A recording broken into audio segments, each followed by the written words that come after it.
आसमान से ज़ेलेंस्की के लिए बेहद बुरी खबर आई। यूक्रेन के 2 ट्रेनर जेट आपस में टकरा गए और इस हादसे में यूक्रेन के 3 पायलटों की मौत हो गई है। ज़ेलेंस्की दुखी है क्योंकि यही वो पायलट थे जो अमेरिका वाले जेट फाइटर F-16 की कमान संभालते थे। F-16 के यूक्रेन पहुंचने में जो सबसे बड़ी रुकावट है वो राजनीतिक, सामरिक या कूटनीतिक नहीं है, बल्कि काबिल पायलटों की कमी है। उनकी कमजोर अंग्रेजी है क्योंकि अभी तक यूक्रेन सोवियत दौर के विमान इस्तेमाल करता आया है और F-16 एक अमेरिकी फाइटर जेट है।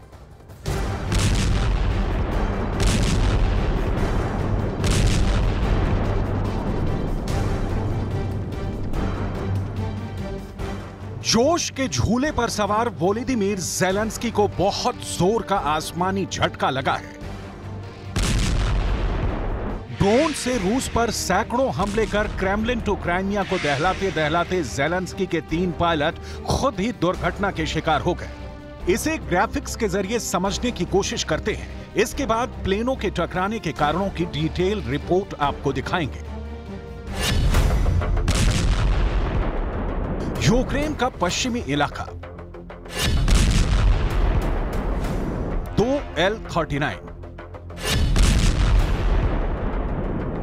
लड़ाकू प्रशिक्षण विमान। दोनों विमानों को ट्रेनी पायलट उड़ा रहे थे, लेकिन देखते ही देखते दोनों प्लेन हवा में ही एक दूसरे से टकरा जाते हैं। फिर जबरदस्त धमाके की आवाज के साथ दोनों प्लेन जमीन पर आ गिरते हैं। पूरे यूक्रेन में खलबली मच गई है। यूक्रेन के एयरफोर्स के हाथ पांव फूल गए कि आखिरकार 2 प्लेनों की टक्कर हुई कैसे। फिलहाल इसका जवाब किसी के पास नहीं है, बस संवेदना के शब्द हैं, जिसे ज़ेलेंस्की ने मारे गए पायलटों के परिवार को कहे। आप भी सुनिए। Вчора у небі над Житомирщиною сталася катастрофа. 3 льотчиків загинули. Серед них Андрій Піщиков, позивний Джуз, український офіцер, один з тих, хто дуже допомагав нашій державі. Дуже. Мої співчуття рідним та близьким, усім, хто знав хлопців. Триває розслідування того, що сталося. Деталі говорити зарано. Звичайно, будуть з'ясовані всі обставини. Звичайно, Україна ніколи не забуде кожного, хто захищав вільне небо України. अब आते हैं उन सवालों पर जिसका जवाब नाटो की एयरफोर्स भी ढूंढ रही है। यह दुर्घटना उस वक्त हुई है जब कहा जा रहा है कि आज अगर यूक्रेन के पास ट्रेंड पायलट होते तो F-16 की डिलीवरी अब तक हो गई होती। लेकिन उसके पहले प्लेनों की टक्कर पर 4 बड़े सवाल। हवा में क्यों हुई यूक्रेन के 2 जेट फाइटर की टक्कर? क्या पायलटों की गलती से यूक्रेन ने खो दिए लड़ाकू विमान? L-39 ट्रेनी विमानों में हो गई थी तकनीकी दिक्कत या रूस के एयरफोर्स ने की थी साजिश? इन चारों सवालों का जवाब एक एक कर डिटेल में दिखाएंगे, लेकिन उसके पहले यूक्रेन के एयरफोर्स की वो ताकत जिसे लेकर ज़ेलेंस्की आजकल बड़े आश्वस्त दिख रहे हैं, मॉस्को पर हमले कर रहे हैं। क्या हुआ था हवा में उस वक्त जब 2 विमान टकराए? साजिश या सिर्फ दुर्घटना या पायलटों में प्रशिक्षण की कमी? तलाशेंगे हर एक जवाब, लेकिन उसके पहले यूक्रेन की छोटी सी किंतु शक्तिशाली जेट फाइटर्स की ताकत देख लीजिए।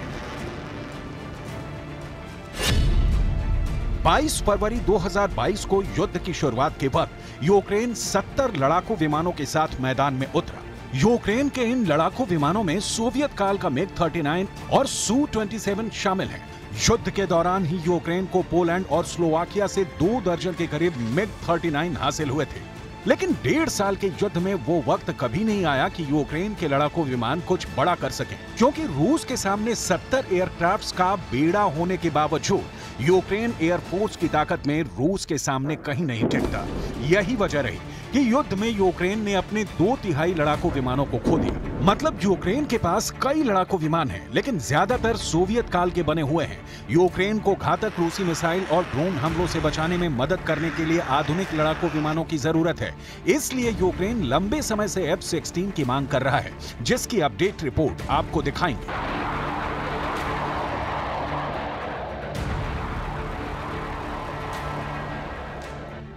युद्ध के शुरुआती दौर से लेकर अब तक पिक्चर बिल्कुल क्लियर है कि यूक्रेन को हवा में तबाह करने के लिए रूस के पास इतने विमान हैं कि यूक्रेन की पूरी एयरफोर्स को हवा में ही तबाह कर सकता है। लेकिन इसकी डिटेल आगे। अभी हवा में 2 लड़ाकू विमानों के तबाह होने के कारणों की तलाश जरूरी है। यूक्रेन ने ऐलान किया है कि उड़ान में तैयारी नियमों का उल्लंघन किया गया था या नहीं, इसकी आपराधिक जांच शुरू कर दी गई है। यूक्रेन के पास दक्ष पायलटों की सख्त कमी है, ये बात किसी से छुपी नहीं है। और F-16 जब यूक्रेन आएंगे तो उन्हें यूक्रेन के पायलट कैसे हैंडल कर पाएंगे, ये बहुत बड़ा सवाल है, जिसका A to Z जवाब आपको उस पायलट की मौत के पहले का वो बयान भी दिखाएंगे जिसमें वो कह रहा है कि यूक्रेन को F-16 जैसा फाइटर जेट मिलते ही सारी कहानी बदल जाएगी। लेकिन इस वक्त 3 पायलटों की मौत का जोरदार झटका झेल रहे ज़ेलेंस्की के लिए सुकून वाली खबर। यूक्रेन में रूस के एक पायलट ने सरेंडर किया है। इस पायलट ने अपना M-18 हेलीकॉप्टर भी यूक्रेन की सेना के हवाले कर दिया है। यूक्रेन के स्पेशल फोर्स ने एक ऑपरेशन में M-18 हेलीकॉप्टर को नीचे उतरने पर मजबूर किया और उस पर कब्जा कर लिया। रूस ने भी महायुद्ध में अपनी वायु शक्ति को कमजोर किया है, क्योंकि नुकसान बहुत हुआ है, वो चाहे विमान हो, मिसाइल हो या टैंक हो। लेकिन अभी तो उस विमान की कहानी यूक्रेन में प्लेन क्रैश में जिस पायलट की मौत हुई उसकी जुबानी। F-16 is the best solution exactly right here, right now. Andrei जैसे यूक्रेन के पायलटों के सामने जितनी बड़ी समस्या एयरक्राफ्ट्स की कमी नहीं, उससे बड़ी समस्या है प्लेन को चलाने की। ये पायलट विमान उड़ाने में, वो भी लड़ाकू विमान, बहुत ज्यादा ट्रेंड नहीं है। यही कारण है कि मई की शुरुआत में अमेरिका के राष्ट्रपति जो बाइडेन ने F-16 देने को कहा, लेकिन अगस्त निकला जा रहा है और अभी ऐलान ही हो रहे हैं कि नीदरलैंड से, डेनमार्क से, नॉर्वे से 61 F-16 विमान यूक्रेन को मिलने जा रहे हैं। लेकिन उससे पहले इसे उड़ाने के लिए यूक्रेन के पायलटों को ट्रेनिंग दी जा रही है। ट्रेनिंग का आलम क्या है, उसकी डिटेल रिपोर्ट देखिए।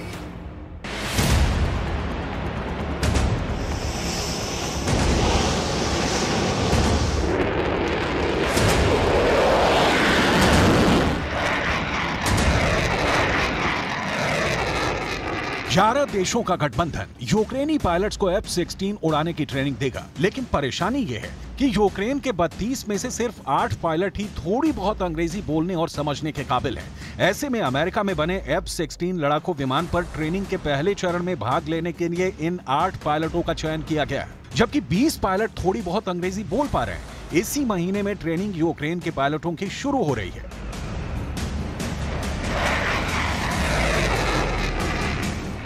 F-16 लड़ाकू विमान कैसे भूचाल ला सकता है, इसके बारे में जानने से पहले अमेरिका की वो मंशा जान लीजिए कि ज़ेलेंस्की इस फाइटर जेट से क्या क्या कर सकते हैं।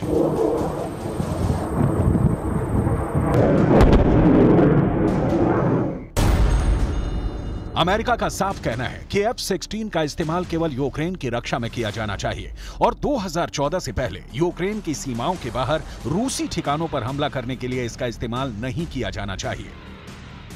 तो ज़ेलेंस्की जिस F-16 को लेकर इतने जोश में दिख रहे हैं, वो F-16 आने के बाद क्या कर पाएंगे, ये देखना बेहद दिलचस्प होगा। अभी तो ज़ेलेंस्की उम्मीद की नाव पर सवार है, पश्चिमी देशों की ताकत के तबादले पर इतरा रहे हैं। ज़ेलेंस्की को सुन लीजिए, आगे बताएंगे F-16 लड़ाकू विमानों की मार, धार, प्रहार और परमाणु बम बरसाने वाली विनाशक शक्ति के बारे में। На сьогодні вже більше 20 держав приєдналось до декларації Групи 7 щодо безпекових гарантій Україні. Наша команда працює далі. Зараз майже 30 загалом разом із Сінклою. Буде більше.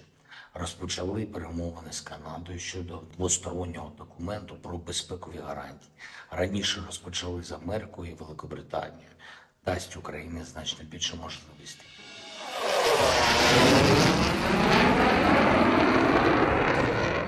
F-16 की गिनती दुनिया के सबसे भरोसेमंद और सुरक्षित लड़ाकू विमानों में होती है। इसे अमेरिकी कंपनी लॉकहेड मार्टिन ने बनाया है। अमेरिका ने 1973 में इस विमान का प्रोडक्शन शुरू किया था। दिसंबर 1976 में इसने पहली उड़ान भरी थी। हालांकि इससे पहले ऑपरेशनल उड़ान जनवरी 1979 में हुई थी। दुनिया भर में 25 से ज्यादा देशों के पास F-16 विमान है। पाकिस्तान के पास भी F-16 है।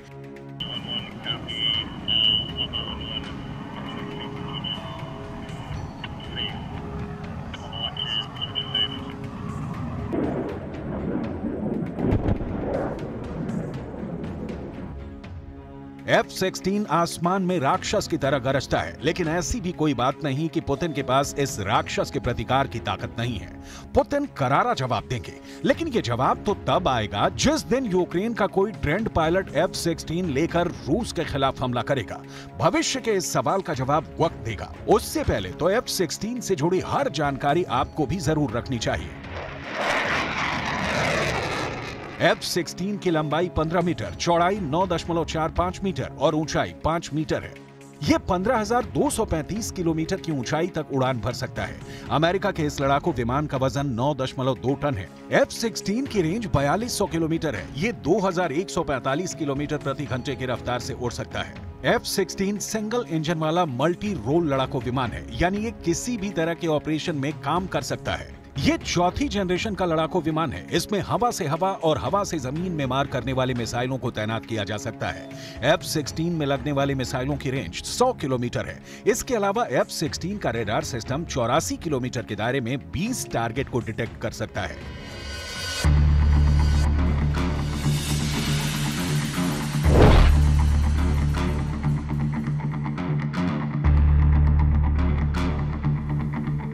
F-16 की सारी शक्ति का इस्तेमाल कोई दमदार और बेहद काबिल पायलट ही कर पाएगा, और इसके लिए फिलहाल ट्रेनिंग का काम शुरू होना है।